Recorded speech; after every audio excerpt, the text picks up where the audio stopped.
ओम नमः शिवाय। शिव महापुराण रुद्र संहिता सृष्टिखंड अध्याय 14 पुष्प पूजननी विधि। ऋषि बोल्या, हे व्यास शिष्य, कया कया फूलना पूजन वडे शिव केवा केवा प्रकारનું ફળ આપે છે? સૂત પુરાણીજીએ કહ્યું, હે હું ક્રમાનુસાર પુષ્પના અર્પણનો નિર્ણય કહું છું। આ જ વિધિ પરમ ઋષિ નારદજીએ પૂછ્યો હતો, ત્યારે બ્રહ્માએ તેમને આ પ્રમાણેની વિધિ સંભળાવી હતી। બ્રહ્માજીએ કહ્યું, કમળ, બિલ્વપત્ર, સતપત્ર તથા શંખ પુષ્પીના પુષ્પ વડે જે શંકરનું પૂજન કરવાથી લક્ષ્મીની પ્રાપ્તિ થાય છે, આ પુષ્પ 1,00,000ની સંખ્યામાં શિવને ચડાવવામાં આવે તો પાપનો નાશ અને લક્ષ્મીની પ્રાપ્તિ થાય છે। 20 કમળનો 1 પ્રસ્થ થાય છે, 1000 બિલ્વપત્રનો અડધો પ્રસ્થ થાય છે, સહસ્ત્ર પત્રનો અડધો પ્રસ્થ થાય છે, 16 પલનો 1 પ્રસ્થ તથા 10 ટંકનો 1 પલ થાય છે। આ રીતના પ્રમાણે વડે ત્રાજવા વડે તોલ કરી ચડાવવામાં આવે તો સર્વ કામના પ્રાપ્ત થાય છે। જેને રાજ્યની કામના હોય તેણે 10 કરોડ પાર્થિવ પૂજા વડે શિવને સંતુષ્ટ કરવા, શિવલિંગ પર મનુષ્ય અખંડ ચોખા ચડાવવા, તેને ચંદન તથા જડાધારીથી અર્ચિત કરવું, પ્રત્યેક મંત્રે બિલીપત્ર ચડાવવું, સતપત્ર અથવા કમળ તેના પર ચડાવવા। પુરાત પુરુષોએ શંખ પુષ્પીના પુષ્પો વડે વિશેષ પૂજન કરેલ છે। આ પૂજન બંને લોકમાં દિવ્ય સર્વકામના તથા ફળ આપે છે। ધૂપ, દીપ, નૈવેદ્ય, અર્ધ્ય, પ્રદક્ષિણા, નમસ્કાર, ક્ષમાપન અને વિસર્જન આ સર્વ કરી જેણે મહેશ્વરને ભોગ લગાવ્યો છે તેને અવશ્ય શંકર રાજ્ય પ્રદાન કરે છે। જો પ્રધાનતા પ્રાપ્ત કરવી હોય તો આની અડધી પૂજા કરવી। બંધનમાંથી મુક્તિને માટે લક્ષ કમળ વડે શિવનું પૂજન કરવું। રોગીએ 50,000 કમળોથી શિવ પૂજન કરવું। કન્યાની કામનાવાળાઓએ 25,000 કમળ વડે શિવ પૂજન કરવું।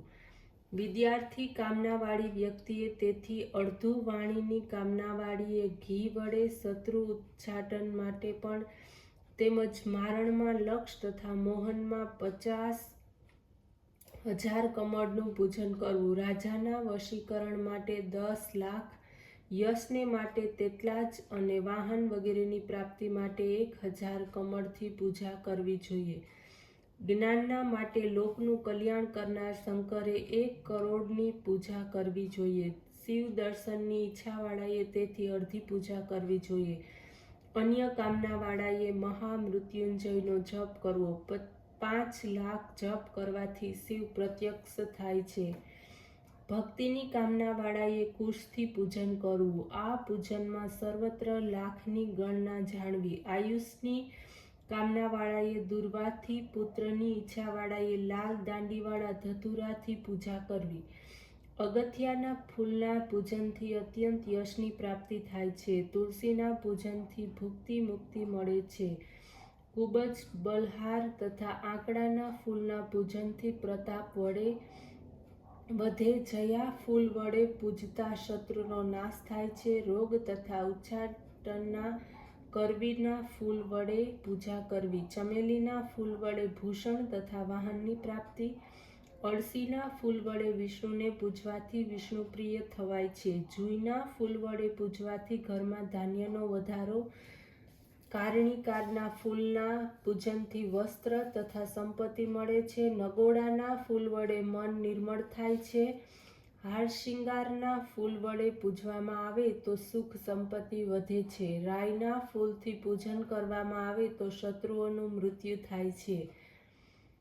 ચંપા તથા કેતકીના ફૂલો સિવાય બધા જ ફૂલો શિવને પ્રિય છે। હવે ધાન્ય અને ફળ ચડાવવું પ્રમાણ કહું છું તે સાંભળો। ચોખા ચડાવવાથી લક્ષ્મીની વૃદ્ધિ થાય છે, પણ આ ચોખા અને અખંડ ભક્તિથી શિવ પર ચડાવેલા હોવા જોઈએ। આ ચોખા 6 પ્રસ્થ, 3 પ્રસ્થ, 2 પ્રસ્થ અથવા 1 લાખ હોવા જોઈએ। રુદ્રની પૂજા પ્રધાનપણે કરવી।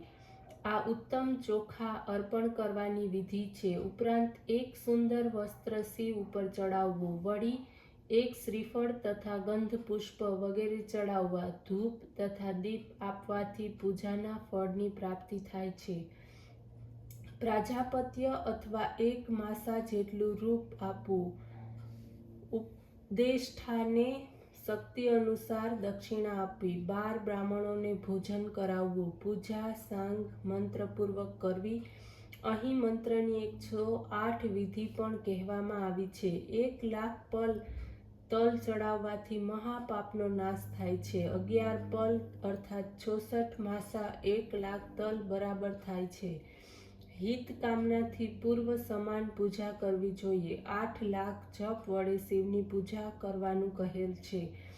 8 પ્રસ્થ અથવા 4 પ્રસ્થ અથવા 2 પલનું પ્રમાણ કહેવામાં આવ્યું છે. જળ વડે પૂજા કરવાથી મુનિઓએ કહ્યું છે સ્વર્ગની પ્રાપ્તિ થાય છે. ફળની ઈચ્છાવાળાએ પ્રજાપતિના ઉદ્દેશ વડે બ્રાહ્મણ જમાડવા. ઘઉં વડે કરેલ પૂજા શંકરને સંતુષ્ટ કરે છે.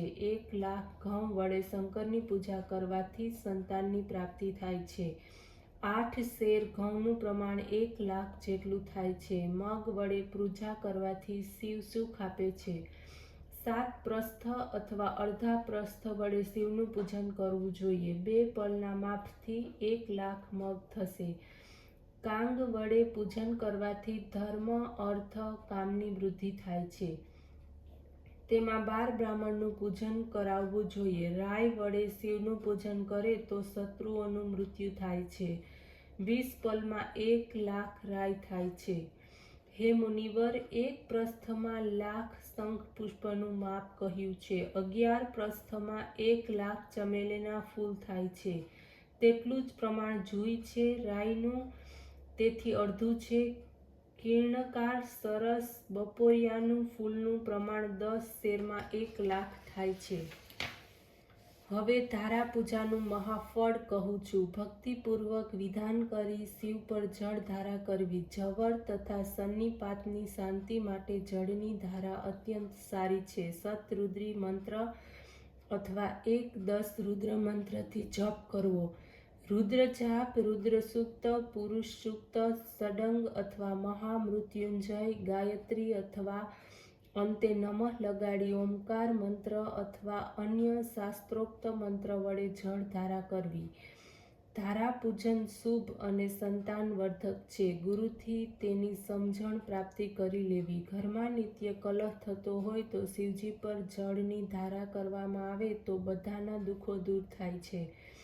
જો શત્રુને તાબે કરવો હોય તો તેલ ધાર કરવી.